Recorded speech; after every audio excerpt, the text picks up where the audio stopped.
Welcome to the Sunday program today, July 23rd.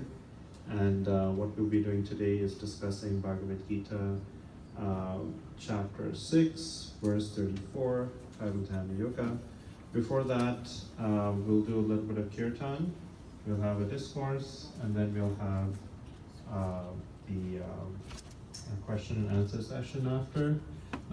Usually I don't like to keep discourses more than 45 minutes because it's a Sunday program. You can have anybody from newcomer to veteran devotees at a Sunday program, and don't want to make people feel bored going on and on. So 45 minutes I think it's adequate, and then we'll end off, and then we'll continue on with the program.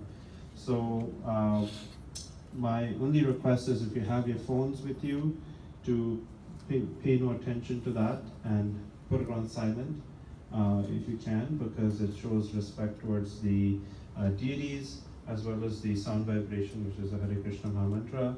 That's one request. And the second request is, if you're following along, we do kirtan, which is a call and response. So now that I have the mic, I'm the leader, and then all of you would respond after I chant the mantra. So it becomes this harmonious experience of hearing and chanting of mantras. So please honor that kind of chorus and lead. And the other thing is, make sure you feel free to clap. And those who are playing instruments, make sure it's not too loud, so that we don't want to overpower the Maha Mantra. Mainly we want to hear your voices. So is that okay? Yeah. Hare Krishna. Okay. Jaya Shri Krishna Chaitanya Prabhu Nityananda Shri Advaita Gadadhar Srivasadi Gaura Bhaktavrinda. Jaya Shri Krishna Chaitanya Prabhu Nityananda Shri Advaita Gadadhar Srivasadi Gaura Bhaktavrinda. Jaya Shri Krishna Chaitanya Prabhu Nityananda Shri Advaita Gadadhar Srivasadi Gaura Bhaktavrinda. Jaya Shri Krishna Chaitanya Prabhu Nityananda Shri Advaita Gadadhar Srivasadi Gaura Bhaktavrinda. Jaya Shri Krishna Chaitanya Prabhu Nityananda Shri Advaita Gadadhar Srivasadi Gaura Bhaktavrinda. Jaya Shri Krishna Chaitanya Prabhu Nityananda Shri Advaita Gadadhar Srivasadi Gaura Bhaktavrinda. Hare Krishna, Krishna Krishna Hare Hare, Hare Rama Hare Rama, Rama Rama Hare Hare. Hare Krishna, Krishna Krishna Hare Hare, Hare Rama Hare Rama, Rama Rama Hare Hare. Hare Krishna, Krishna Krishna Hare Hare, Hare Rama Hare Rama, Rama Rama Hare Hare. Hare Krishna, Krishna Krishna Hare Hare,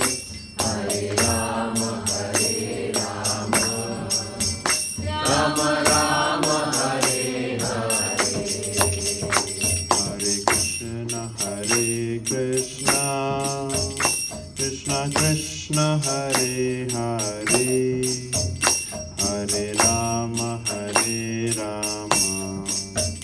Rama Rama Hare Hare, Hare Krishna Krishna Krishna Hare Hare, Hare Rama Rama Rama Hare Hare. Hare Krishna Krishna Krishna Hare Hare, Hare Rama Rama Rama Hare Hare. Hare Krishna Krishna Krishna Hare Hare, Hare Rama Rama Rama Hare Hare. Hare Krishna Krishna Krishna Hare Hare, Hare Rama Rama Rama Hare Hare. Hare Krishna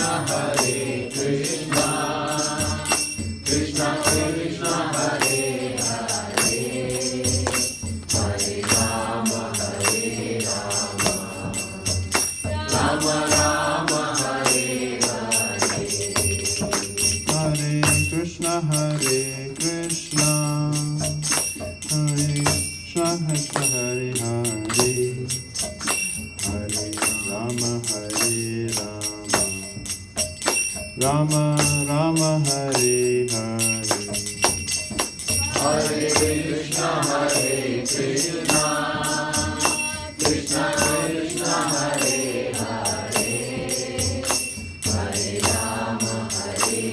Rama Rama Hare Hare. Hare Krishna Krishna Krishna Hare Hare, Hare Rama Rama Rama Hare Hare. Hare Krishna Krishna Krishna Hare Hare, Hare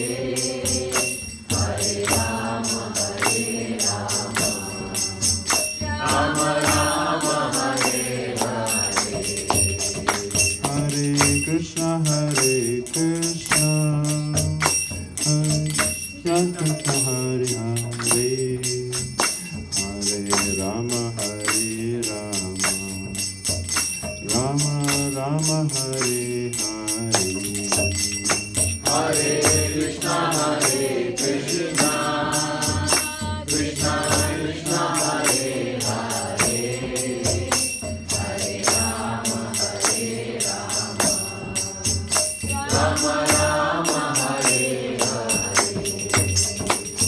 Hare Krishna Krishna Krishna Hare Hare, Hare Rama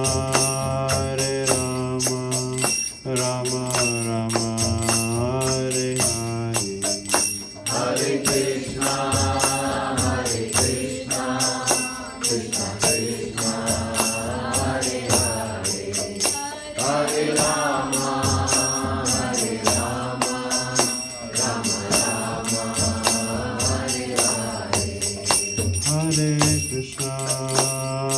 Krishna Krishna Krishna Hare Hare, Hare Rama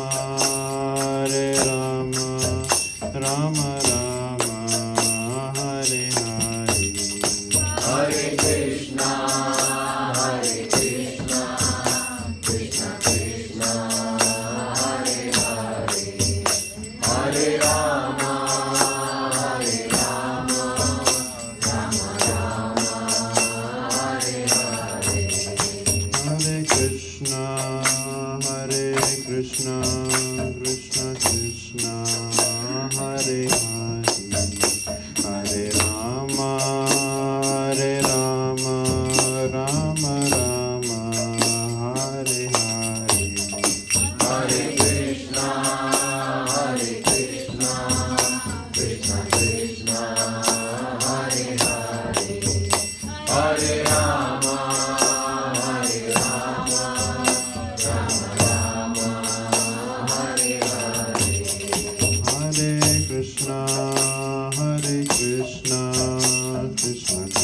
Rama Rama, Hare Hare, Hare Krishna, Krishna Krishna, Hare Hare, Hare Rama, Rama Rama, Hare Hare.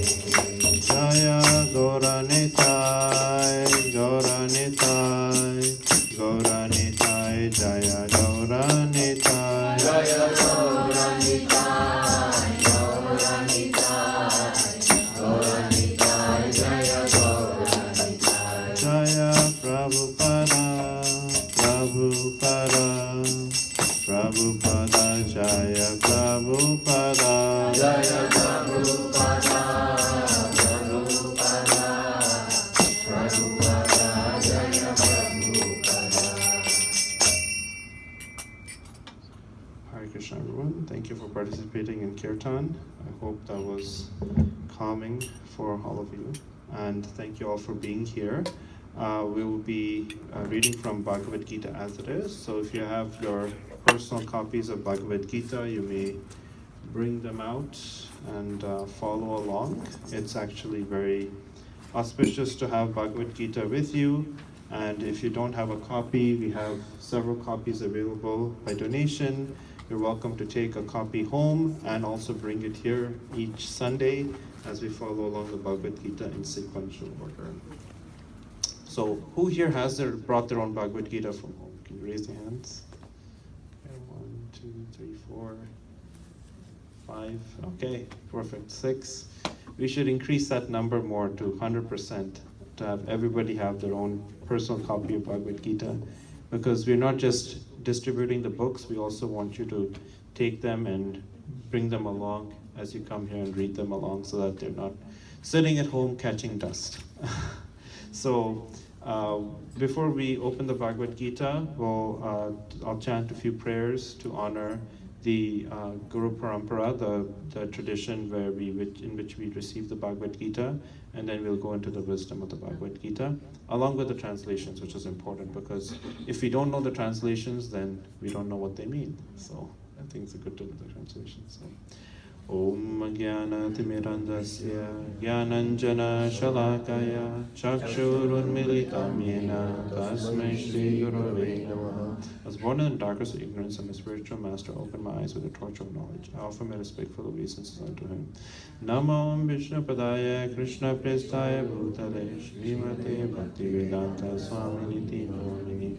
Namaste Saraswati Devi Gauravani Pracharine Nirvishesha Shunyavadi Bhashatadesha Tarine. I offer my respectful obeisances unto His Divine Grace, A.C. Bhaktivedanta Swami Prabhupada, who is very dear to Krishna, having taken shelter at his lotus feet. O Master, our obeisance unto you, servant of Srila Bhaktisiddhanta Saraswati Goswami, you kindly spreading the message of Lord Chaitanya in the Western countries, which is full of voidism and impersonalism. Jai Shri Krishna Chaitanya Prabhu Nityananda Shri Advaita Gadadhara Srivasadi Gaura Bhakta Vrinda. I offer my respectful obeisances unto Shri Krishna Chaitanya Mahaprabhu, unto Prabhu Nityananda, Shri Advaita Gadadhar Srivas, and all others in the lineage of devotion. Hare Krishna, Krishna Krishna, Hare Hare, Hare Rama, Rama Rama, Hare Hare. So reading from Bhagavad Gita as it is by His Divine Grace A.C. Bhaktivedanta Swami Prabhupada, reading from chapter 6, titled Dhyana Yoga, verse number 34. So 6.34. That's where we should be. 287, page number 2. Yeah, page 287 on the yellow hardbound Bhagavad Gita as it is. And you may repeat after me, everybody's there. Chanchalam hi mana Krishna, Chanchalam hi mana Krishna, Pramati balavadridam, Pramati balavadridam, Tasyaham nirgaham manye, Tasyaham nirgaham manye, manye. Vayor eva suduskaram. Vayuriva sudushkaram. Chanchalam hi mana Krishna. Chanchalam hi mana Krishna. Ramati balavadridam. Namate Navadranam. Tasyaham nirgaham manye. Tasyaham nirgaham manye. Vayor eva suduskaram. Vayuriva sudushkaram. Chanchalam hi mana Krishna. Chanchalam hi mana Krishna. Ramati balavadridam. Ramati Balavadranam. Tasyaham nirgaham manye. Tasyaham nirgaham manye. Vayor eva suduskaram. Vayuriva sudushkaram. All right, so we will move on to the word-for-word translations, and you may repeat after each word. Chanchalam, Chanchalam. flickering. Flickering. He, certainly. Certainly. Mana, Mana. mind. Mind. Krishna, Krishna. O Krishna. O Krishna. Ramati, Ramati. agitating. Agitating. Balavat, Balavat. strong. Strong. Ridam, Rhythm. obstinate. Obstinate. Tasya, Tasya. its. Its. Aham, Aham. I. I. Nirgaham, Nigraham. subduing. Subduing. Manye, Manye. think. Thinking. Vayo, Vayo. of the wind. Of the wind. Iva, Iva. like. Like. Suduskaram, Sudushkaram. difficult. Difficult. All right, thank you all for participating. So I'll go ahead and read the translation and purport by His Divine Grace A.C. Bhakti Vedanta Swami Srila Prabhupada Ki Jai. The mind is restless, turbulent, obstinate, and very strong, O Krishna. And to subdue it, I think, is more difficult than controlling the wind. Purport: the mind is so strong and obstinate that it sometimes overcomes the intelligence, although the mind is supposed to be subservient to the intelligence. For a man in the practical world who has to fight so many opposing elements, it is certainly very difficult to control the mind. Artificially, one may establish a mental equilibrium towards both a friend and enemy, but ultimately no worldly man can do so, for this is more difficult than controlling the raging wind. In the Vedic literature Kathopanishad, it is stated, Atmanam rahitam vidhi sariram ratam evacha buddhim tu saritim vidhi mana pragraham evacha indriyani hayana hur vishayam te sugocharan atmendriya mano yuktam bhokte ahur manishina. The translation of that verse from the Kathopanishad is the individual is the passenger in the car of the material body, and the intelligence is the driver. Mind is the driving instrument, and the senses are the horses. The self is thus the enjoyer or sufferer in the associations of the mind and senses. So it is understood by great thinkers. Intelligence is supposed to direct the mind, but the mind is so strong and obstinate that it often overcomes even one's own intelligence, as an acute infection may surpass the efficacy of medicine. Such a strong mind is supposed to be controlled by the practice of yoga, but such practice is never practical for a worldly person like Arjuna. And what can we say of modern man? The simile used here is appropriate. One cannot capture the blowing wind, and it's even more difficult to capture the turbulent mind. The easiest way to control the mind, as suggested by Lord Chaitanya, is chanting Hare Krishna, the great mantra for deliverance, in all humility.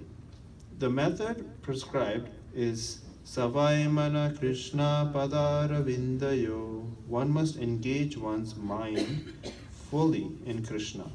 Only then will there remain no other engagements to agitate the mind.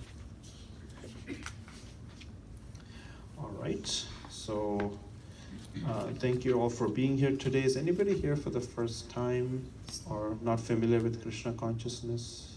Anybody? No? Okay. So basically what we'll do here is go by the translation and purport and pack that in and see if there's any questions or reflections as we go along. So one thing we see here is that Prabhupada translates here as the mind is restless, turbulent, obstinate, and very strong. So we see this word obstinate come a couple of times, once in the translation, and we see that in the purport as well. And sometimes Prabhupada's English is can come in a very scholarly way. Also, it's more of an older fashioned English from the times where he was around. So sometimes those words are not familiar to us. So we just have to understand that in that context. So obstinate. So I always recommend you always have a dictionary with you whenever you're reading through Prabhupada's books, because some of the words may not be familiar. But obstinate means like stubborn. So the mind is being very stubborn, and it's difficult in controlling the wind. So as we can experience in our Canadian climate, which tends to be very harsh and varying from time to time, month to month, it's very difficult to control the wind. And Arjuna is saying that controlling the mind is even harder than that. So in the Bhagavad Gita, there's all these different aphorisms given to show that it's, impossible, essentially, right? Just like when we think of the soul, maybe those of you have read Bhagavad Gita, what is the measurement of the soul according to our Vedic literatures that we've read? 10,000 parts, one part is. Yeah, okay, very impressive. So all of you are reading Srila Prabhupada's books, which is very good. So I think we should just give a hand of applause for that. So yeah, it's given, so the tip of the hair, 1/10,000th of that. So that is a very colorful way of saying that it's very, very tiny, right? Similarly, it's harder than controlling the wind, which means it's like impossible to do, right? So this is the beauty of our literatures, is that it's so poetic and it's so like, metaphorical, allegorical, has, nature's, examples. And because that is Bhagavad Gita, Gita literally means song. So our dear Lord Krishna is singing this beautiful wisdom, and the Gita is known as the world's longest poem. So 700 verses is the world's longest poem.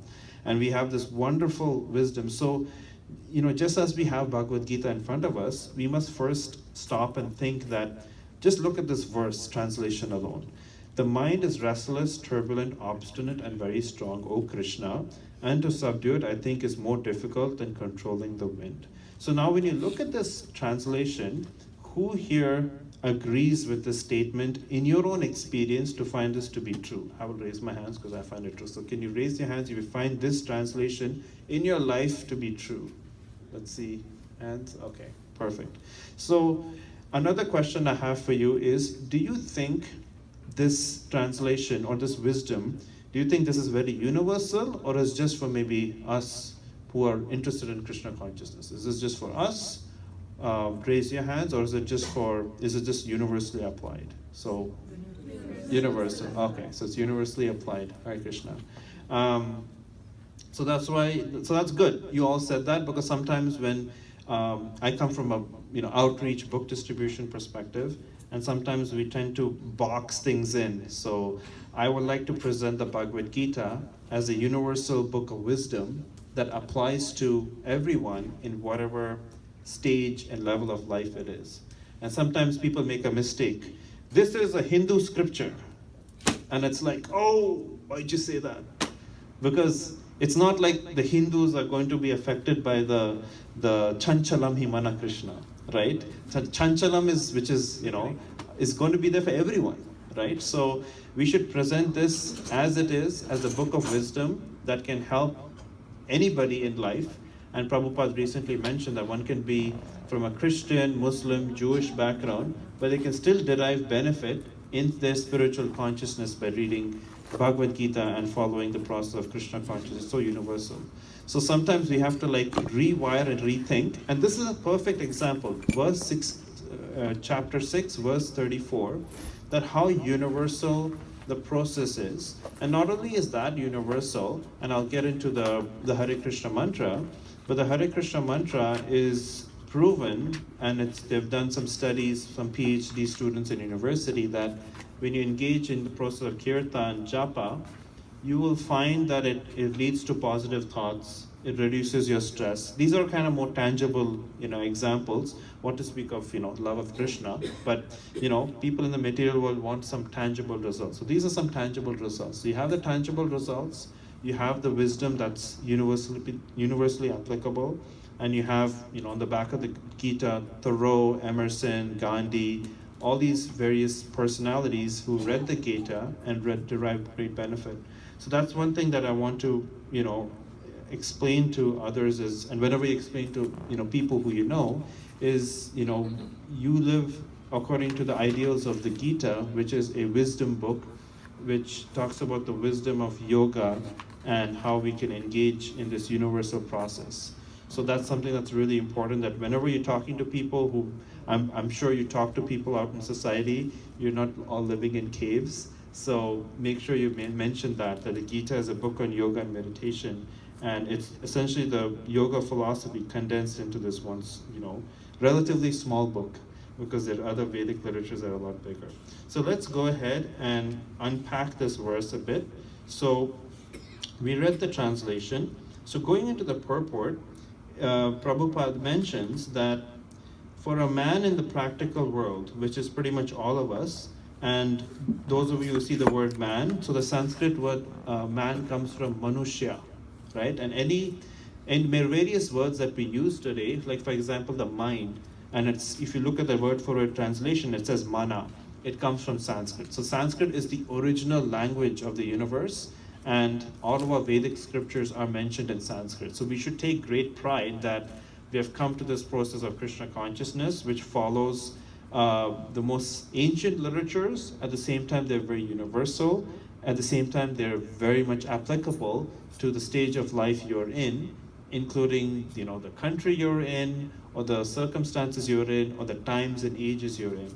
So that's very important. So here it says that the mind is supposed to be subservient to the intelligence. So let's go to chapter 3, verse 42. So chapter 3, which is titled Karma Yoga, and we go to verse 42.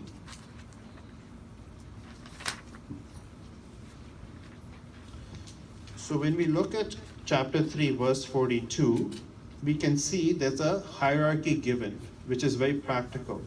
The working senses are superior to dull matter. Mind is higher than the senses. Intelligence is still higher than the mind. And the soul is even higher than the intelligence. So we see from this hierarchy that, okay, I have, an object, right? So this is, dull matter, right? And then higher than the dull matter, what's next? The senses, right? So the sensory, that organs that perceive everything, what's higher than the senses? Mind. And then what's higher than the mind? Intelligence. And what's higher than the intelligence? Soul. So what Prabhupada is saying here is, oftentimes the mind becomes, it reverses its order, and you have the mind higher than the intelligence. When the intelligence is not fed with knowledge, when we don't have that spiritual wisdom fed to us on a daily basis, which is why it's a daily recommended practice for Bhakti Yoga practitioners, is not only we just chant Hare Krishna and absorb the vibration, but we also read Srila Prabhupada's books and read Vedic literatures, because by doing so, we're able to absorb the sound vibration and apply it, whether we're going to university or work, or we're going to some retreat, pilgrimage, or you're going to some association with devotees. It's still very important that you absorb spiritual wisdom on a daily basis. Just like we take a shower every day and brush our teeth, similarly the intelligence needs to be bathed in the spiritual wisdom, which is known as Shabda, right? It's really important. And this Bhagavad Gita, Srimad Bhagavatam, this is all Shabda, which is spiritual sound. So we have to absorb ourselves. So here we see that in order to keep that hierarchy, we have to feed the intelligence first with spiritual wisdom, and therefore the intelligence is more superior, and it acts in that order. So essentially you do that because you want to be the boss, not that you make your mind the boss. Because if you make the mind your boss, then the mind's going to dictate to you what to do, and sometimes this can lead to like craziness or addictions or bad habits. And it's good to curb ourselves and keep us self-disciplined. When we have a self-disciplined, lifestyle, we can really, be able to see that which is transcendental over time. Otherwise, it's hard to even perceive reality. And it's considered to be, it's like considered to be drunk, right? So I don't know if anybody of you had experience of getting drunk, but I know when I was prior to Krishna consciousness in university, when you get drunk, it's like you're not in a good state of mind, you're not very active, you're kind of dulled. So, when the Gita mentions that you have to be a sober person, and you're like, what do you mean sober person? But a sober person in the Gita is considered to be a person who is aware that their true identity is the soul, which is the highest on the hierarchy, and then comes the intelligence and the mind. So it's really important that we identify first who we are, right? If we don't know who we are, then then it's kind of, we don't know what's going on, what's our mission of life, what's our vision of life. We need to first know who we are. So once we know who we are, then we act according to that relationship.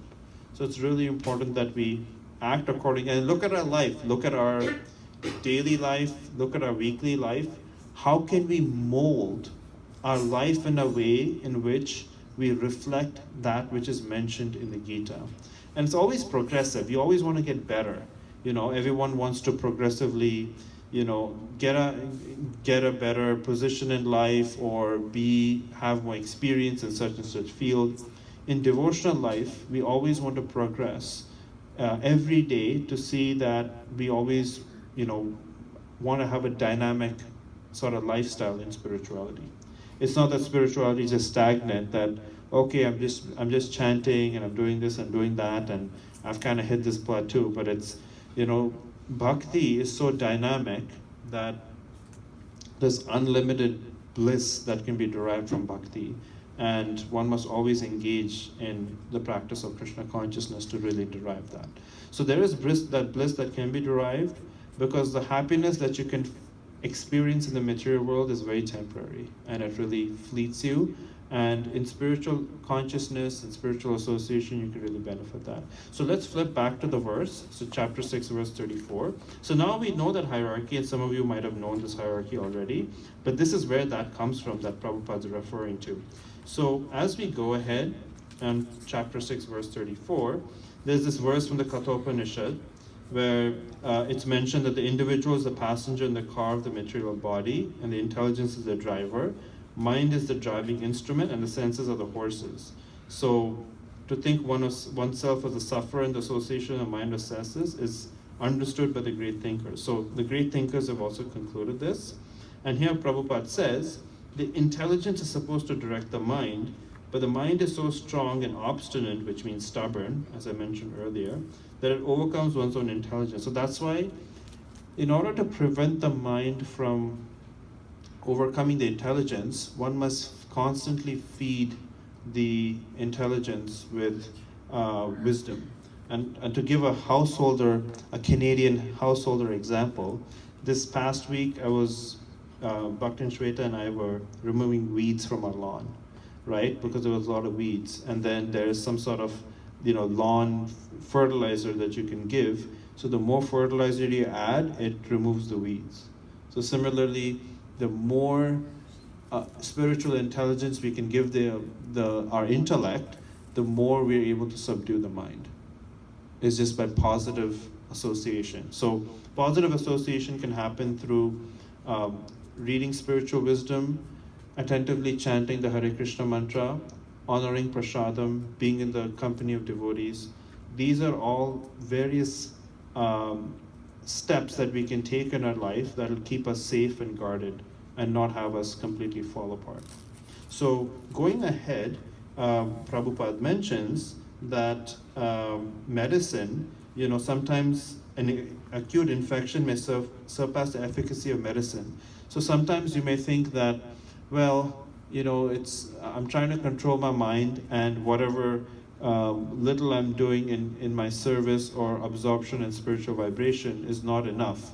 So then it's always good to make sure to think that, what is some things in my life that helps me in my development of spiritual consciousness, and what are things that really hurt me, right? Or really distract me away. And it's all about accepting that which helps you and reject that which hurts you. I think that's really important to do as practitioners of Bhakti Yoga.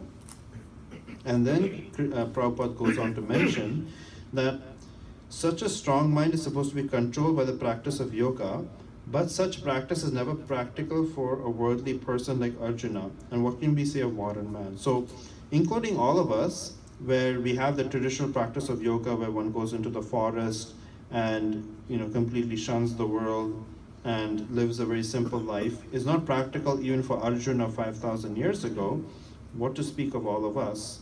So then Prabhupada mentions to even capture the turbulent mind, the easiest way to do it, as suggested by Lord Chaitanya. So you may wonder, well, who's Lord Chaitanya? So Lord Chaitanya appeared 500 years ago, and he is known as the Yuga Avatara, the avatar of Krishna in this Yuga, Kali Yuga. And he came to inaugurate and share this Sankirtan movement, including the Hare Krishna Mahamantra, not only just for a few societal Brahmins and everybody doesn't know. He went out. His main mission was outreach. He did not establish even any temples or deities, right? That's what Chaitanya Mahaprabhu did. And he made it quite accessible. And Prabhupada, Srila Prabhupada, who comes in the line of Chaitanya Mahaprabhu, made it even more accessible to all of us in the Western countries, where you may not think that practicing Krishna consciousness is even viable or even possible. So Srila Prabhupada did that by chanting Hare Krishna, the great mantra, the mantra for deliverance in all humility. So mantra. So if we divide up that word, man means mind. Tra is the root word for trayate. So mantra means delivering the mind from stress and anxiety. That's how I really explain it to Western audiences whenever we do kirtan. That's what mantra means, and the English word mind comes from the Sanskrit word man. So that's what Prabhupada mentions here. And then next Prabhupada mentions is Savaimana Krishna Padara Vindayo. One must engage one's mind fully in Krishna. Only then will there remain no other engagements to agitate the mind. So we see here that it's all about positive engagement, and we must always take baby steps or rudimentary steps in our life to think that what is the next step or what is the next stage in my life where I can increase my devotion. Either that's engaging in reading a certain number of verses a day, or that is chanting more attentively, or just increasing one's more natural love towards doing these things, because all these things should come from within, and they should come with love. And I think that's the most important thing. To force yourself to read the Gita or the Bhagavatam or chant the rounds is not as sweet as having a loving mindset towards it. And when you have that loving mindset, it's something that you love to do on a daily basis. If you were to ask me, well, do I love going to work? The answer is no. Do I love listening to my boss giving me an assignment? No. But whether I am a student, or I am on vacation, or I am working, or I become retired one day, what I want to love is like Krishna and anything that's related to Krishna. And our heart should be with Krishna. Sure, we have to do our work and pay the bills and deal with the material world, but we should do this as a matter of obligation as householders. But at the end of the day, our heart should be with bhakti, in bhakti processes, and with Krishna consciousness.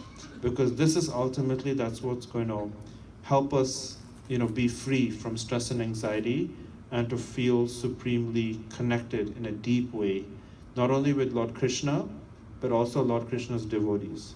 And it's through loving service to Lord Krishna that we realize that we serve the devotees. And Krishna is pleased when we engage in wonderful conversations about Lord Krishna with his devotees. And devotee association is so important because that's something we can take to right away. And by doing so, we see other practitioners who are more advanced than us, and we seek wisdom from them through which we can advance in Krishna consciousness. Because when we have real life examples, real life practitioners who practice in our neighborhood or our cities, then we are able to get practical tips through which we can really advance in Krishna consciousness. Otherwise, I know I've heard some Prabhupada disciples say that if you just become stagnant in Krishna consciousness, you'll completely fall off one day, because the material energy is so strong that it will just pull you away. And it's through positive association, devotee association, and even like-minded association. So it's not just like I hang around with a bunch of devotees, it's you associate with devotees who are ideally more advanced than you and also think in a like-minded way, who you can share your mind in confidence, love, and trust with. Those are some things that are really important. So love, trust, share your mind in confidence. That type of association is really positive because it keeps you in Krishna consciousness. Even the sannyasis, they need to have association. They can't be alone by themselves, right? They even feel that it's Maya is such a negative energy, right? It's not like if you're a sannyasi, Maya will be like, oh well, I won't attack you. No, Maya will go after each and every single person. And those of you who don't know, Maya is the illusory energy. So it's through positive association, the wisdoms literatures, the chanting of the Mahamantra, which you can do in a hotel room if you're traveling, or in an airplane if you have earplugs on, or in your home. It's really important to do because this is the essence of life, and this is something that you look forward to. Otherwise, your day-to-day mundane life, you can get caught up in it, and it will yield no satisfaction. So I encourage everyone to look at your practice, see where you are right now, see where you were 6 months ago, and see how you can improve and how you can go through the obstacles of life, feeding the intelligence with any Vedic literature, whether it's the Bhagavad Gita, the Srimad Bhagavatam, Srila Prabhupada's written so many literatures just for our benefit. So we must actually treasure these literatures and, have them at home, keep them in a prominent place, read them, ask questions, derive great benefit, and, ultimately become the best versions of ourselves. So, thank you, everybody. Hare Krishna. So, as part of the tradition, as you see Krishna and Arjuna on your cover, it's a question and answer dialogue, and following the same tradition, we also want to open it up for any questions. You had any questions about the verse, or you had any questions about what I said, or some practical questions, or some reflection. So reflection means that you read something, it really meant a lot to you, and you just want to repeat that back. So yeah, we can do that right now. So questions, answers, or reflections. Hare Krishna. And you could raise your hand if you have anything. Yes, Sukhi Rani Sachin, Devi Das. Yes. You said from this verse we know that the mind is faster than the wind. Like it goes off very fast. It goes off to different things. So my question is, when we are doing chanting, right? We always try to hear that syllable of Hare Krishna, but it's just maybe for one full sloka, that's it. After that it just goes off somewhere, and of course we try to bring it back to hear it, right? But it doesn't happen again, maybe we'll bring it, but it's never continuously that we are able to bring back our attention to the mantras. So how can we practice on that? Whether it's going to be in the morning or any time, it just flies. It's never same thing when you are listening to lectures or when you are reading too. When a person is reading it, you are able to concentrate on that and understand that. But if somebody else is reading, our mind simply flies away again. So how can we practice that? Bring our mind to always. Good question. I think the first thing is what you recognize is your mind is flickering, because a lot of people they the minds flicker, but they don't do anything about it. So that's step number one. You recognize it and you want to do something about it. Some practical tips that I can share from my realization. Obviously, I'm not a Prabhupada disciple or sannyasi or anything. I'm just a junior devotee youth. So what I would recommend from what I've heard from great leaders of a movement is, what I like to do is I like to chant in the morning, and I like to especially chant in front of books, in front of like the Bhagavatam, in front of Chaitanya Charitamrita, in front of deities. And I would also like to have a printout of the Mahamantra just kind of in front of you, so that you can always stare at the words, whether it's in the Devanagari or the English. That's step number 2. Step number 3 is I make sure that before I wake up in the morning that I have a good night's sleep. That's really important, because otherwise you're going to, your mind's going to just go here, there, and everywhere. Another tip I can also add is, if you are thinking of other things, I would literally take whatever you need to do for the next day and just write it down, because it really helps if you just transcribe it, that you don't have to think about it while you are chanting your japa. So these are practical tips in which you bring your focus back towards the Mahamantra, and also make sure that you chant in an audible way, that you're able to hear yourself and be free from any sort of distractions. And what I would do is, this is my meditation time, and I prefer not to be disturbed, and you sit there and you just chant. And I had one of my relatives, he would do some sort of silent meditation, and this was back maybe 20 years ago, and we could not go between, say, 10:30 to 12 o'clock during the day. We could not enter his house. If you ring the doorbell, he won't answer, what to speak of cell phones. So keep the phones away, and just focus on the vibration of the Mahamantra. Be in front of books. I find that whenever I chant in front of Srila Prabhupada's books, I find it very helpful, because I'm always staring at that which is Krishna related, and call out for Krishna, and just focus on the vibration. Just focusing on the vibration itself is a great success in chanting japa. Yeah. And treat it like meditation. You will never see me chant japa in circumstances that are very loud or distracting. I like to always dedicate my time towards having good japa. And that's my way of showing that I'm putting my foot down for Krishna, and not letting any sort of distracting things come away. Like, I'll give you a practical example, because I'm not so much of a theoretical, I'm not a Brahmin, Radha Govindhari here. I'll give you a practical example. So I was in Edmonton. This would have been in June. I travel a lot on work, and I got to visit temples, which is great. And one of my coworkers, they were like, they start a shift at 7 a.m. They go to work till 7 to 3:30.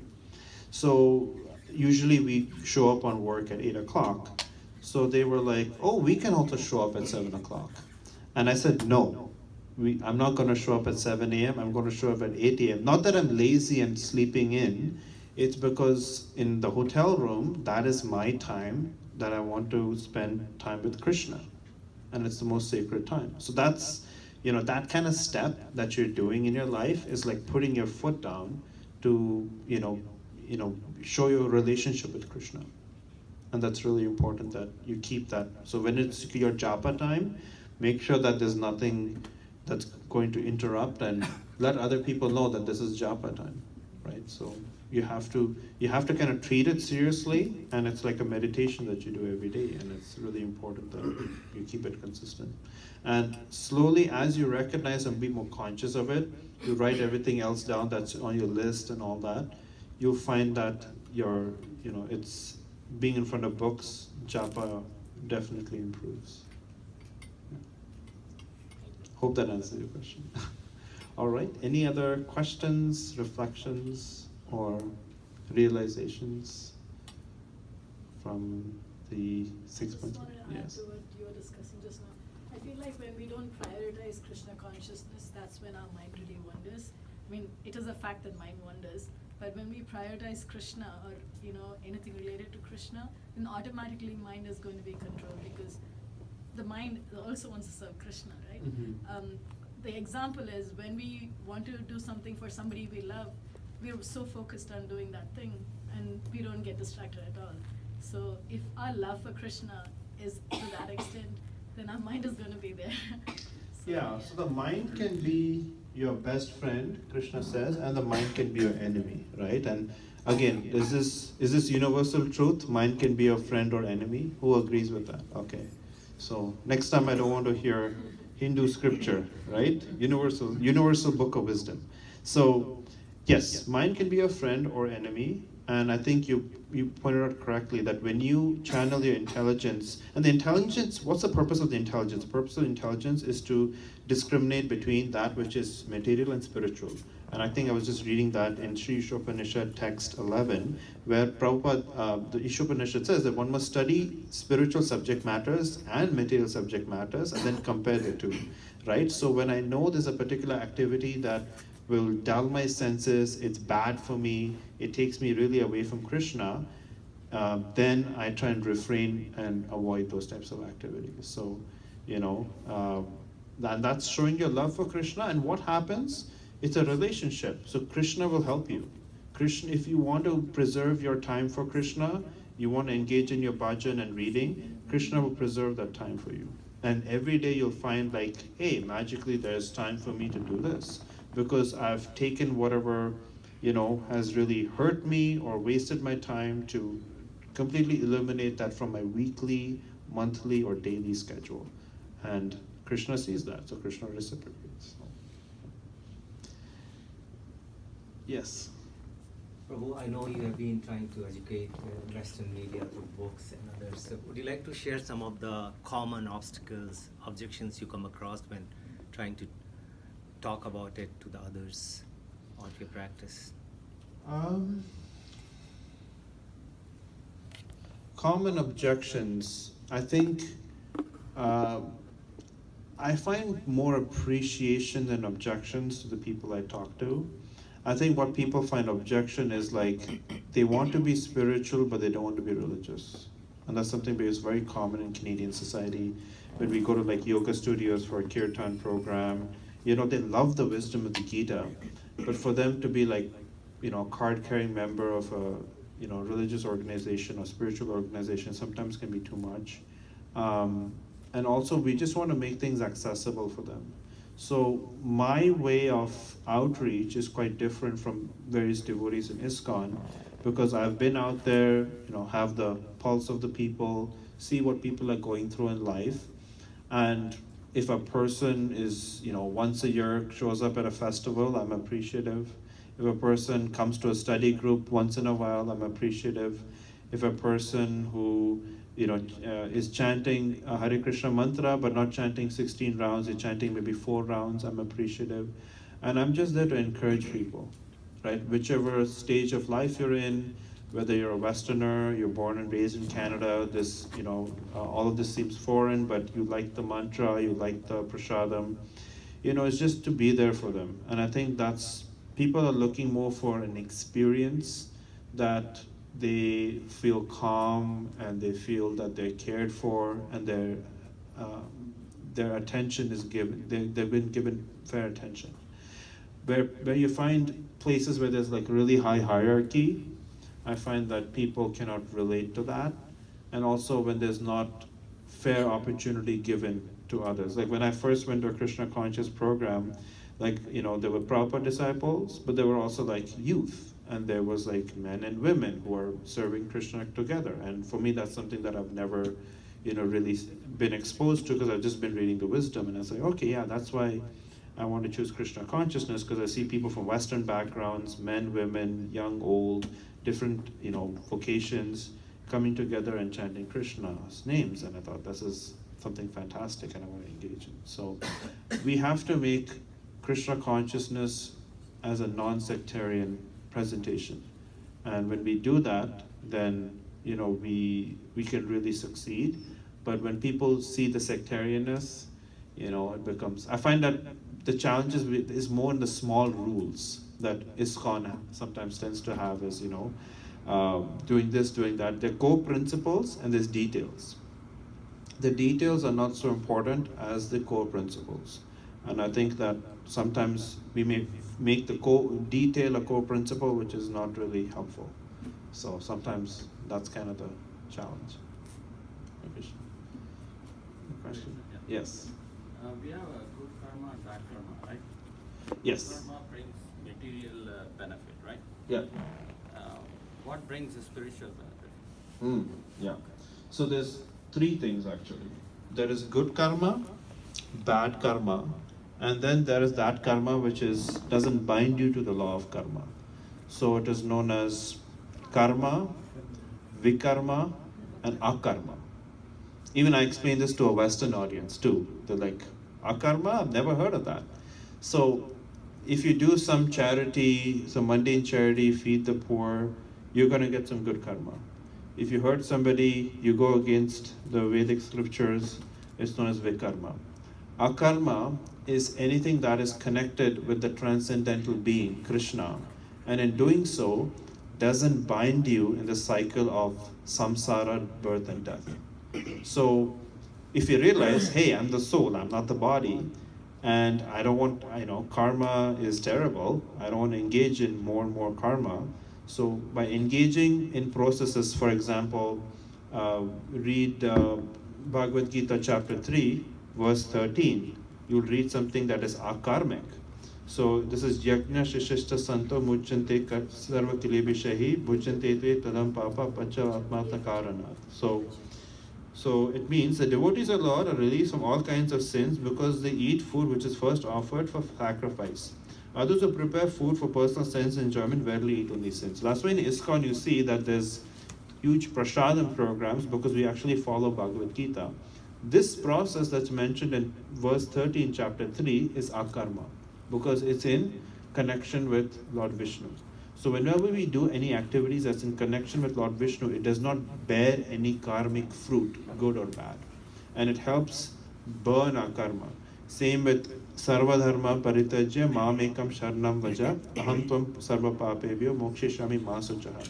So Krishna says that when you surrender only unto him, it burns all the reactions of what you have. So our goal as devotee is not to do good karma or bad karma. It's to be focused on akarma, which is a concept the Western world doesn't know what. They just know you do good, you get good, you do bad, you get bad. But there's another process which is known as akarma, and our goal is to focus on making, you can sum up Krishna consciousness to be like making our whole being akarma by engaging oneself in connection with Krishna. So that's our goal, akarma. So when we are at home, whatever's in the kitchen, whatever's cooked should be offered to Krishna. Then we are engaged in akarmic activities. Otherwise, whatever activities we have binds us to the material world. And we don't want that bandhana, that binding. Hare Krishna. All right, good questions. So, anything else? All right, if nothing, then, last question. Prabhuji, coming back to that question from that Mataji. Yes, Sukirani Sachi. No, the other Mataji. Oh, okay. Yeah, so, question here is that we know that, mind is cheating us now. As per Sukirani Mataji, we have come to that platform. And now we know mind is cheating us. But mind cheats us to such a level that we fall immediately. Okay, how to come out of that? Like you are standing in front of the home altar and then mind tells you, do japa a little later, okay? Paying bills are more important. Okay, otherwise electricity will be cut. I'm just giving you the example. Right. Okay, there are many other things which are, at that time mind will start giving you each and every challenge which is almost equal to impossible. That you have to tackle this today, otherwise you'll be in trouble. Okay. And then we fall for it. And it happens all the time, Prabhuji. That we know mind is cheating us and we still fall for it. And what exactly mind wants us to do is to get out from that altar room. Basically that is the only motive which mind has. Get out from that. The moment we go out, we take the cell phone when we start doing something else, or we take the TV remote. We know that it is happening, And we fought for it, Prabhu. So my response to that is, in your personal life, you must get together, and if you have a family, get together family. If you're single, get together with yourself, and have dedicated goals as to what your life goals are. And when you put those life goals written down, dedicate time towards that. So, for example, I can share my first two life goals. Number one is spirituality, number two is health, right? So if I'm not spending time towards those life goals, those goals don't mean anything. So you have to will your way when you're in front of the altar in your home and you have other things to worry about. You think that, well, my whole purpose of existence is to engage in connection with Krishna. And having the human body itself is an achievement.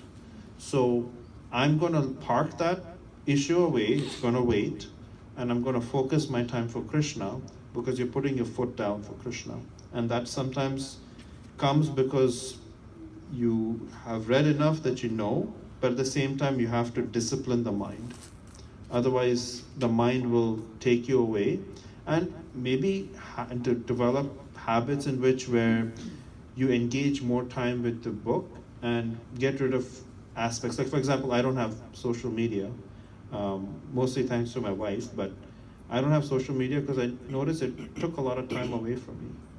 And it just chewed up, and this is something that we struggle as a, people, and that's something that we need to do, that we need to really discipline ourselves. Otherwise, all these other things are eating away our Krishna conscious time. Time that can be spent for Krishna is being robbed from us, from all these different things. So you have to make a decision saying that this is the type of lifestyle I want to lead, because if you lead a certain type of lifestyle, it will lead you to a certain goal. If you lead a type of lifestyle where we're kind of mixing karma yoga, or it's known as karma mishra bhakti, okay, well, it's not going to lead you to that goal, because it's mixed. You want to make sure that you're disciplined enough. Just like an athlete, you can ask them, do you drink soda, do you eat junk food? No, they have to discipline themselves for that particular vocation. Similarly, for our practice of bhakti yoga, Krishna consciousness, we have to make these practical lifestyle changes. And this is not something that, I say lightly, it's hard to do, but we must do it. Just like, we went to a Jewish community in New York, they have no cell phones. There's no concept. They have a kosher cell phone, which means there's no data on it. So we have to put restrictions on ourselves as to what type of information that I'm subjected to is important for me in my life. If it's not important, you have to be cold turkey and just let it go, cut it off. It's really important to use your willpower and use it in the service of Krishna.